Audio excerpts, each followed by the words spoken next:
रहे हैं, लेकिन जब जहां तक मैं समझता हूं जो कुछ भी गलत हो रहा है वो फिलिस्तीन के साथ हो रहा है। आप देख रहे हैं पब्लिक समाचार, पब्लिक के हक में।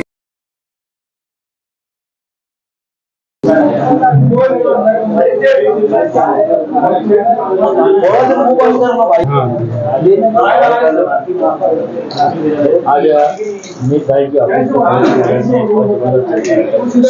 आपने आवाम को सेना में आने का पैगाम दिया, यहाँ पर लोगों का क्या सपोर्ट है? यहाँ पे बहुत अच्छा रिस्पांस लोगों का था, और यहाँ पे नहीं, मालेगांव शहर में जहाँ भी मैं जाता हूँ वहाँ बहुत अच्छा रिस्पांस है। उद्धव ठाकरे साहब के लिए लोगों के दिल में बहुत हमदर्दी है, बहुत प्यार है, और मैं समझता हूँ आने वाले वक्त में कारपोरेशन में जो चुनाव होंगे उसमें मालेगांव का मेयर शिवसेना का होगा। करप्शन को लेके जो बात कही आपने, 50 करोड़ के यहाँ के जो मंत्री साहब, ऐसा आपने बताया, तो जो नए लोग जोड़ रहे हैं इसके अंदर, आगे उनके लिए क्या होना चाहिए? नहीं, अभी करप्शन तो मालेगांव कारपोरेशन में किस तरीके से हो रहा है आप देख रहे हो।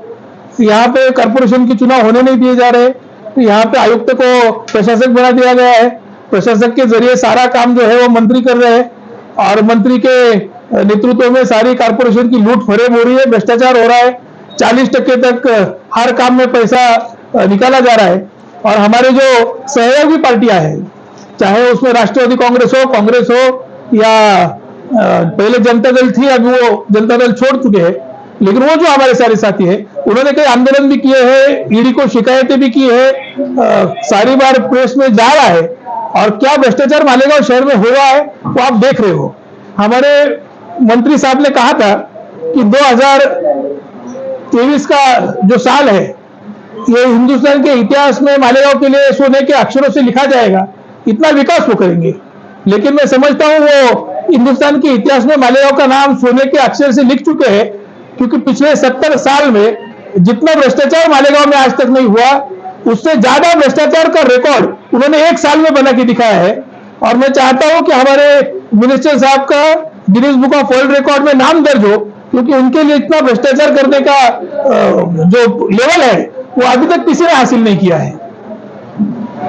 मालेगांव ऑर्डर से आप मालेगांव मध्य आए, रोड तो आपको हमारे को बताने की जरूरत है, मगर मंत्री साहब और मौजूदा एमएलए जगह जगह पर टिकम मार के रोड के अत्याचार कर रहे, मगर काम नहीं हो रहा, इसके पर क्या?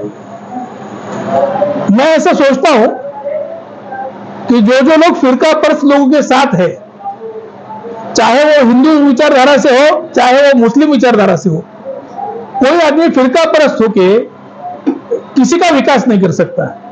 आपके लिए डेवलपमेंट का एक विजन होना चाहिए, आपके पास खुद का एजुकेशन होना चाहिए, और मजहबी पढ़ाई करने से डेवलपमेंट का विजन नहीं आ सकता।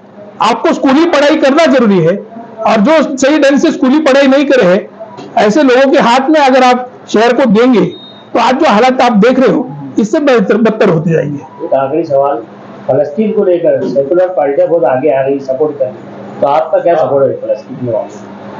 मेरी खुद की राय यह है कि जब से ये मसला इंदिरा जी के टाइम से मेरे ख्याल से आया, फिलिस्तीन का और इजराइल का, तो हिंदुस्तान का रुख, हिंदुस्तान की सरकार का रुख हमेशा फिलिस्तीन की बाजू से रहा है। स्वर्गीय इंदिरा जी गांधी हो या बीजेपी के प्रधानमंत्री अटल बिहारी वाजपेयी साहब हो, जब वो जनता पार्टी में थे और जनता पार्टी की सरकार में फॉरेन अफेयर्स मिनिस्टर थे, तो उन्होंने भी हमेशा फिलिस्तीन का साथ दिया है। आज कुछ निजी पैसे के लेन देन है जो इजराइल के साथ बीजेपी और बीजेपी के तमाम नेताओं के हैं, तो अपने निजी सोच के हिसाब से वो इजराइल के साथ जा रहे हैं। लेकिन जहां तक मैं समझता हूं जो कुछ भी गलत हो रहा है वो फिलिस्तीन के साथ हो रहा है, और सालों से हिंदुस्तान की सरकार फिलिस्तीन के साथ रही है, तो वही रुख आज की सरकार ने भी लेना चाहिए।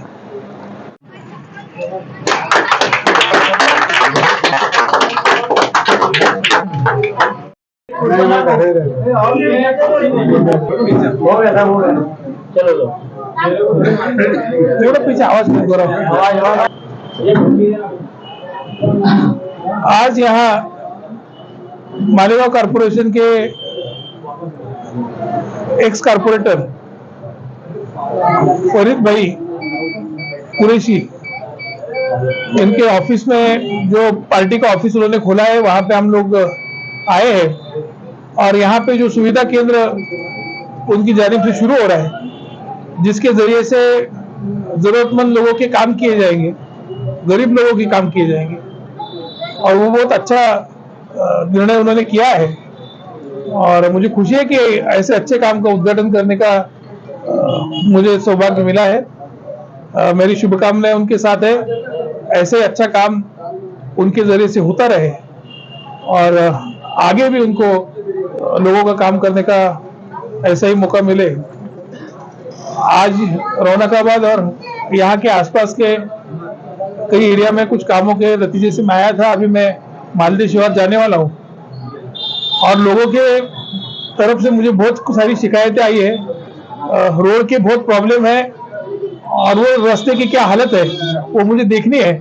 ये रास्तों के जो रोड्स के जो प्रॉब्लम है उसके बारे में भी शिवसेना की तरफ से हम आवाज उठाएंगे और जो भी प्रशासक अभी है तो उनके जरिए से हो सके तो, या फिर उसके बाद जब भी कारपोरेशन में शिवसेना के हमारे लोग चुन के आएंगे तो उनके जरिए से हम जल्द से जल्द इनको हल करने की कोशिश करेंगे।